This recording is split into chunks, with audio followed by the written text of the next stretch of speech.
Policy 4.0. She's a policy advisor specialized in digital currency and emerging technology.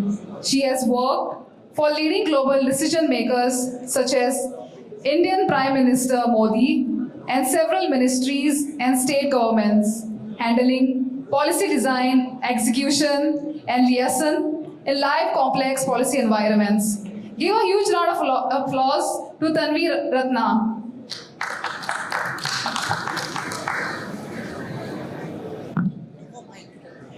Hello everyone, can you hear me well?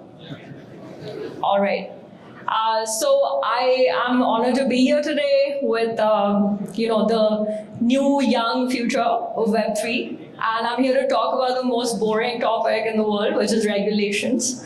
But for some reason, Web3 has made regulations cool again. So very happy to be amongst all of you. So the theme today for my talk is, since a lot of you are new into Web3 and you are building in Web3, the idea is to help you understand a little bit about regulations, understand how you can play a role in it, right? And if some of you are looking at careers in the space, what are things you can do, right? Is that interesting? You want me to talk about other things? I'm quite open, Q&A wise. Yeah, should we get started? All right. Okay, so we are Policy 4.0. If you can tell, it comes from Industry 4.0. Industry 4.0, everyone familiar with it, the fourth industrial revolution, the new emerging technologies, and how they're going to change the way we work, right? The way we do business in the world. So we are basically a think tank. We are a policy think tank. We're very focused on emerging tech. We primarily work on crypto and Web3, on AI and on quantum technologies. That's our focus area. And we work across the world on these regulations. So our whole mission, we are fairly new sort of body in this emerging tech space. There are not many policy actors who are focused on this, and we basically combine engineering plus policy expertise, right? So that includes legal, economic, other kinds of policy insights, right? And we are a non-legacy organization, just like you guys are startups and Web3 is challenging finance. We are sort of challengers to the old approach of policy. This is my background quickly. So I am an engineer. I was at Georgia Tech many years ago. I have a master's from the Lee Kuan Yew School. If some of you know, it's in Singapore. It's a fairly large policy school for Asia. And Georgetown University, which is in Washington, DC. So I started my career in policy many years ago. For those of you who are interested in the space, maybe this will help you understand the journey arc, right, of somebody in policy. So I started my career on Capitol Hill, which you would have seen in House of Cards and things like that. So when Hillary Clinton, she was Secretary of State, I was working in the Foreign Affairs Committee of the US Congress. And I moved to India about 10 years ago, and I worked with our Prime Minister, Mr. Modi. So we were the team that designed Chai Pe Charcha. We designed many of his key campaigns, ran that across the country. And then I moved to Ernst & Young, and are you guys familiar with ONDC? Anyone heard of ONDC? Yeah? Okay, great. So I was part of the same team which now runs ONDC, right? And we used to work on the India stack, which I think also you all are familiar with. And I increasingly worked on emerging tech. I was then a blockchain lead at Ernst & Young. And then I stepped down and set up this body. So in crypto and blockchain, I work pretty much across the world on crypto regulation. So in at least 11 of the major countries which have crypto ecosystems. So on financial regulation, on cluster policies, on standards. I'm also one of India's delegates to ISO. Also been fairly active in this ecosystem from early days. And I also was inducted into CoinDesk's editorial board, which I think all of you follow CoinDesk. So I write my own column in CoinDesk. So why does Web3 regulation matter? right? I love to hear from you guys in the room, right? Who maybe you're not as entrenched in this regulatory process. Why do you think it matters? Anybody? No? Yes? Yes? Yes?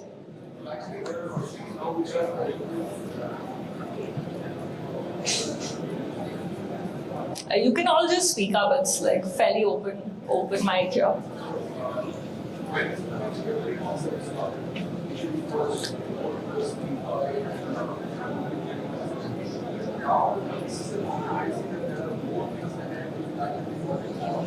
Okay. There are a lot of things which involve government regulations. Okay. To safeguard the interest of people using the ecosystem. Okay. So to safeguard the interest of that's where regulation comes in. Okay. Yes. So yes. So as Web3 is evolving, it's growing. We need to safeguard consumers. We need to safeguard the interest of citizens, right? So that's one reason. Why else does it matter? Or does it matter, in your opinion? Web3 regulation? Yes? Hi, I'm Radhika. I'm from TCP, the Chain Project. Okay. We also work in the regulatory space. We help the Web3 businesses with all their regulatory issues. So I think one of the reasons is to try and maintain a standard. Okay. While not just helping the stakeholders, we also need a space, a sort of standard which every company must adhere to, not just to protect the stakeholders, but also to improve the quality of the technology which is being built. So there has to be a hand-in-hand progress on both fronts. Okay. So regulations can help Web3 do better, make Web3 great again. Yes. What else? So as to create a trust and belief factor. Okay. To create trust and belief factor. Yes. Okay, great. So these are all great answers. But I want to tell you that regulation is fundamentally going to impact your potential as engineers, right? Your potential as developers. It's going to change the framework rules around what you can build and what you cannot, right? And some simple examples here, right? So it's not just CeFi. Like a lot of people think that regulation can only affect the CeFi businesses. It can affect the exchanges, but it can also affect DeFi, right? And so simple examples here. The first one, I think a lot of us are familiar with BitMEX. It was at one point one of the largest derivatives exchanges, the largest derivatives exchanges, even before FTX was there. And I mean, they did business of $1 trillion in the year of 2021, which is close to 2 billion a day, 2 to 3 billion a day. And the founder was arrested while he was put in house arrest in 2022. And today, BitMEX volume is 272K, right? So just how badly did regulation affect the business of this founder who was fairly quite brilliant, right? And ran a very good platform in all respects, right? If you think DeFi is untouchable from regulation, look at the UkiDAO case, right? This happened just this year. And UkiDAO is a DeFi protocol for tokenized margin lending. It had a DEX, it was governed by the UkiDAO. The Uki token was governed by the UkiDAO. And in June 2023, the CFTC brought and won the lawsuit against them. And now pretty much every member of their DAO was held accountable, held liable by the judge. Right? And this really has impacted DeFi because you can say that it's decentralized, there's no owner. Well, the court thinks that, well, all of you involved in it are liable for crime, right? And that's a very dangerous precedent. So, and everyone's aware in this room about what has been happening after FTX and 3AC. We'll touch upon that a little bit, right? So it has very fundamental impacts on your business, on whatever you're building, because you are building for the next 10 years. Whereas this stuff can fundamentally change what you're able to do or not, right? So Yeah, so as a savvy actor in the space, you must try and understand this process of like how the regulations get built, what's happening globally and in India, right? So just a quick run through into how regulation has evolved. Today, I think everybody, this is the year of regulation, by the way, 2023, right? It's where everybody is activated to like a frenzy, whether it's the FATF, it's the G20, it's the IMF, but it didn't start like that, right? So Web3 regulation was a very sleepy place in the early 2000s. So we started with Bitcoin's launch, and in 2013, the FBI launched the Silk Route investigation, right? Then by 2014, we had Mt. Gox. We had the Silk Route indictment, right? At that point, the view was that everything in crypto is like, it's just for scams, there's no other use case. And you had very limited regulatory involvement in financial crime, right? Then 2015, Ethereum launches, right? Everything changes for what crypto is able to do, what's the narrative on crypto, it's blockchain for everything, right? And then things start changing. So the bit license get created. By 2016, you know, the DAO hack happens. Singapore gets very active, right? And then a lot of other governments start getting active. Japan gets active. China starts some of its, you know, China's had many waves of crackdowns, but also some of the ICO crackdowns start happening. 2018, right? If you follow the market cycles, and that's why I've plotted it to the Bitcoin price, right? So if you follow the market cycles, then after the ICO boom, again, there was a whole wave of government action, and the RBI also famously here came out with a circular in 2018, right? Then 2018, lots of regulations happen, right? It goes up in a wave, like you have everything from Wyoming to the European Union to the SEC, CFTC, Switzerland, all of that wave happens. 2019, lots more frameworks have come in, from Liechtenstein to Singapore to, you know, the FATF guidance comes out. And then it's going in a snowball effect, right? So I just want you to understand that, you know, the regulatory evolution in crypto is significant because the topics, the actors, the issues have all been evolving fairly fast, right? And if you look at India, right, so I think most of you are familiar with what's been happening in India. Everybody thinks it's a black box, so it's fairly not really a black box. I mean, from 2013 onwards till 2017, right? The RBI is fairly consistent, right? They've issued multiple warnings, they've issued multiple sort of, you know, in the public interest letters about issues that they see in crypto regulation. There is the first two actually interministerial committees on the Ministry of Finance, which have gotten set up in this time, right? And then from 2018 onwards, 2018 is the year of the RBI circular, right? It's when the first sort of prohibition comes into India. And from the finance minister's speech right up to the issuing of the circular, there is a lot of activity, right? Also, the community also mobilizes and files this case in the Supreme Court. And then, you know, we have two years of sort of slow back and forth where, you know, lots of the developers, and these are the early days when a lot of us in this room also were in crypto, and it was early days of Polygon, of Fuzzy, and all these companies, right? And they are stuck in a fairly difficult place, right? And then we have the big verdict, 2020, and then a lot of things have happened since, right? There have been multiple other committees of the government. There have been some laws of tax and things like that, right? So this is just a quick overview of things in India, but I just want you to understand a few things, right? First is that policy is not a linear formulation process, right? Policy is a very messy and gray space. It's where you have lots of forces of push and pull, and these push and pull, like, they're not just within the government. They are global forces, they're national forces, they're local forces. They are actors like you who make a big impact in the process, right? And it's dynamic, so whatever is an issue today may not be an issue tomorrow, right? So it's not like everything is doom and gloom in this space, right? also they don't evolve in a vacuum, right? So everybody's views matter. It's a game of interest groups, right? And they are push and pull, and like whose interest is represented, right? And so it's very important that you represent yourself in this process, even as developers, right? Whatever time you can give to it, you should. And it's a fairly specialized activity, right? It's a fairly sophisticated game where there's many layers of actors. And it must be anchored by people who get that process right.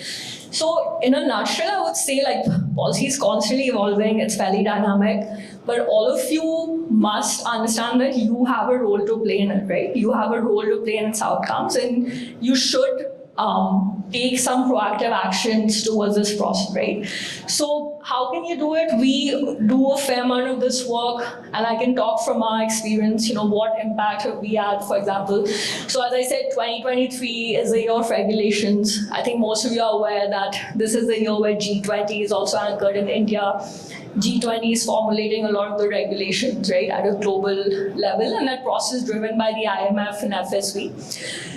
So we have played a very active role in that. I'm very happy to state that some of our inputs, which we launched around the contagion, like we had done a deeper study with a lot of global experts on bringing out interdependencies, asset linkages, and things between actors. And we're happy to say that today our inputs are part of the global crypto regulation standard, right, that the Financial Stability Board has come out with. So they just came out with this on June, and out of the 9 recommendations in it, ours is recommendation number 8, right? So this is an example of things we've done. This year has also been fairly active for us. These are some familiar faces probably for you. This is Carolyn Pham. She's the commissioner of the CFTC. Most of you might know Curve Finance. That's the founder of Curve Finance. So at the BIS, at the European Union, at a lot of international forums like the IOSCO, FSB, we've been very active. In 2022, we did do a fair amount on the Indian government side. I mean, this was a time when there was a lot of issue of crypto bans and things like that in India. And, we had done a lot of work behind the scenes on things like that. 2021 is when we were founded, so we are also like a startup, but we have been working in this very niche space. And so we've led very global sort of forums on, cross-border settlement with crypto, CBDCs and things like that. And these are all the global regulators, right? So if you see the Federal Reserve, the MAS, the RBI, the Bank of England, the SEC, German Central Bank, Swedish Central Bank, Ministry of Finance, as well as like crypto actors, right? So not all of them, but some of them. And global financial majors like Goldman or MasterCard or Visa, right? Like, so these were more debates on institutional angles, but we have convened also forums where there are people from that innovation side who get to put forward views to the regulators, right? This is our current board. So we have like a member of the India's Monetary Policy Committee, people from the SEBI, from the NSA, from academics who work for the FSB and things like that. And yeah, so we have a pretty active team. Some of these may be people they are people from the crypto space, they are people from the regulatory space. So yeah, just quickly, so we do work fairly globally. So we are an Indian player, but we do have a fairly global footprint. And I want to just reiterate that all of you don't have to feel confined to India. I think the work we do here has implications everywhere, right? Even as developers, that. Like what you're building here can be like the next big global protocol. And the same way they are private actors like us, where what we're doing in regulation also has a global impact, right? And so we built that.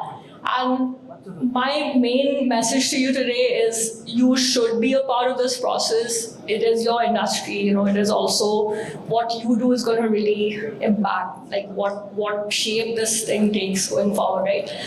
So there are a lot of actors in the crypto space that can do work in this. So if you're a Web3 analyst, you look at trends in the industry, you look at where things are going, where's the opportunity. Then if those opportunities have to be protected, then you must participate in what is happening in the regulatory space, right? If you're lawyers and policy professionals, that's a straight up fit, right? If you're blockchain engineers, so especially if you work in data analytics, those kind of spaces, there's a lot you can do.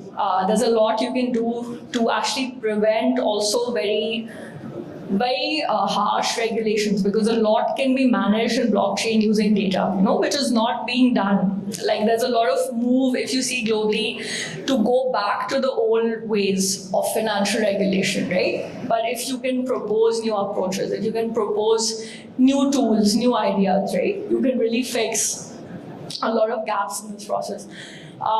If you're in the governance side, right, that's a very important space. If you know, like right now, the DeFi regulations standard is coming up in another 2-3 months, that will be out, right? So if you work closely on DeFi, you know how governance is done, you know that that process may be better than other approaches, then you must put forward like white papers and things like that, right?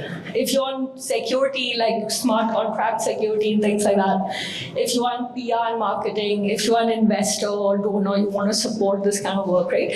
Everyone can really contribute, and you can just contribute few hours a week or a month. Like you can look at full-time roles, but really think seriously about it, because this is going to affect like everybody in this room, right? So I'll just thank you there. I mean, if you want to be a part of this process, we are anchoring a lot of work on it. You can always DM me on Twitter. My handle is Tanvi_Ratna. Or you can email us admin at Policy 4.0. And yeah, let's make a conducive space for Web3 globally. Thanks. Thank you so much, Tanvi, for gracing the crowd with your presence. Guys, please give her a huge round of applause.